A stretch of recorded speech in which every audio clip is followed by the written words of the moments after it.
ensure that the vaccine is equitably distributed. Go ahead.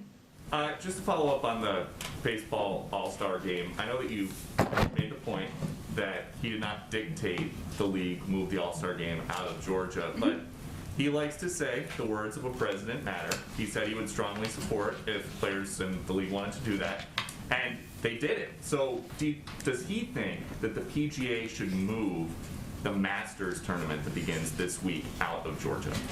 I'm not here to call for anyone on behalf of the president or the vice president or anyone to take steps in reaction to the law in Georgia. The president was asked a direct question, and the context of the question was also around the league meeting to discuss this exact issue, and he answered the question. So then should we believe that if PGA Tour players who are arriving in Augusta this week or today to register for the tournament, if they got together and decided or talked about not participating, that is something he would strongly support? Or is there a difference between I'm sure you will ask me that question or him this question, but our focus is on doing what we can to advocate for making voting easier and more accessible around the country. And that's where our efforts are going to be from the White House.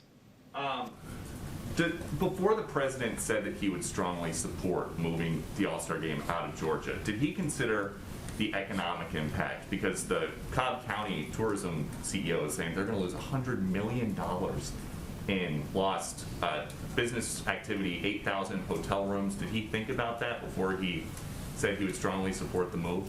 Again, he was doing an interview. He was given the context, as I just read out to you in full detail of how the question was asked. He answered the question. Okay, on immigration, 171,000 migrants were caught at the border in March. That's up from 100,000 in February. If the trend continues, do you have a sense of how many migrants the United States can handle this month? Well, first let me say that there have been numbers that have been reported out there. CBP has not released their final numbers. We expect that to happen later this week. And for full context, there are numbers that when they release them will be out, like you cited, some version of what you cited.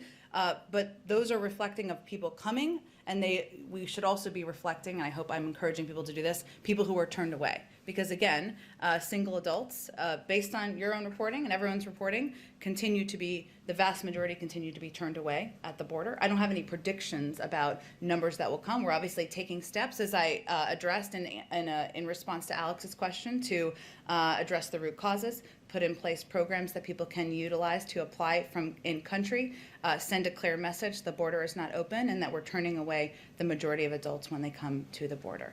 There is a separate report that, speaking about the adults, there are 1,000 gotaways, mostly in Arizona, people who are seen, detected, but they're not chased because authorities are so busy processing the families. The Washington Post is reporting that some of these people are carrying drugs. Has the administration maybe reached out to Mexico to try to stop the flow of drugs or help stop the flow of drugs into American communities? That's always a part of our diplomatic conversations, certainly through the State Department and other entities within the government.